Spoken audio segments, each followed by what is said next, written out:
obboleessa koo lammii kee magaalaa fattaadhooge obboleessa koo lammii kee magaalaa fattaadhooge obboleessa koo lammii kee magaalaa fattaadhooge obboleessa koo lammii kee magaalaa fattaadhooge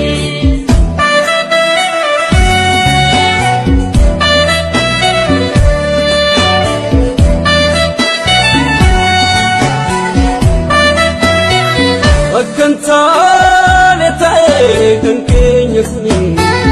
alagaan abbatee wal nu nyaachisuuni lammii koo baarsa qabna maalagaa dheekkamsi kuni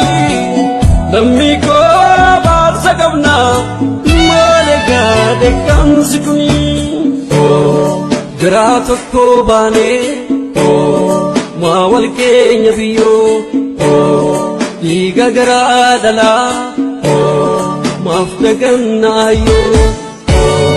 ya obboleessa koo isitum sadina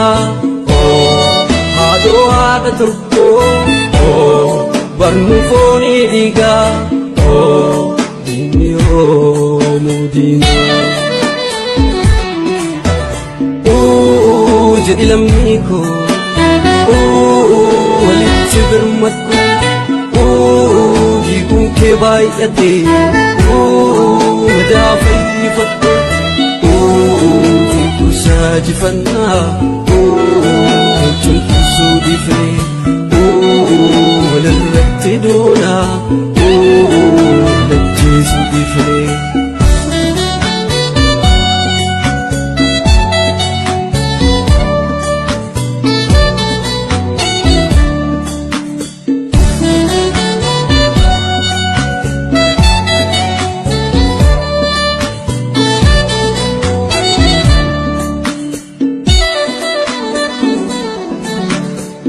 Bakkan buutee jedhu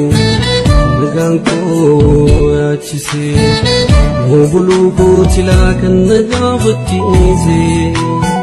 moo buluu kootilaa kan nagaa fakkiisee ulee nagaa miti nagaa maaltu jira eegal lammii dhagaa jimaa jira.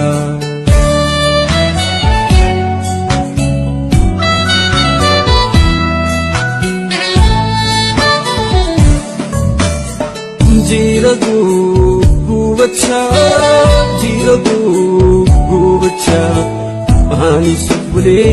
sadwati duane gacha jira bidun sadu gada maden gafida yom wallale garanke ugazabe takesi obboleessa koo lammii kee magaalaa fattaadhooge obboleessa koo lammii kee magaalaa fattaadhooge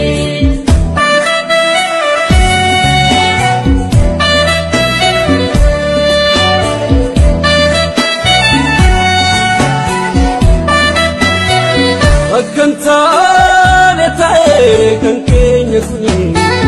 alagaan abbatee wal nu nyaachisuuni lammii koo baarsa qabna maalagaa dheekkamsi kuni lammii koo baarsa qabna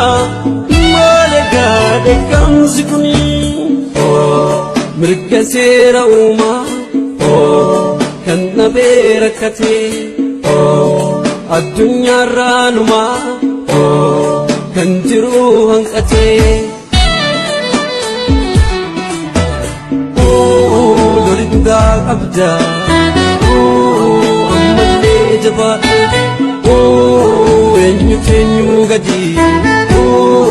jedhiitii dhaadadhu kuusaa jifannaa cunqusuu dhiifne walirratti doonaa lajjeesuu dhiifne loli dhugaa qabda ammallee jabaadhu eenyu keenyu gadi itti dhaadadhu. Saajifannaa.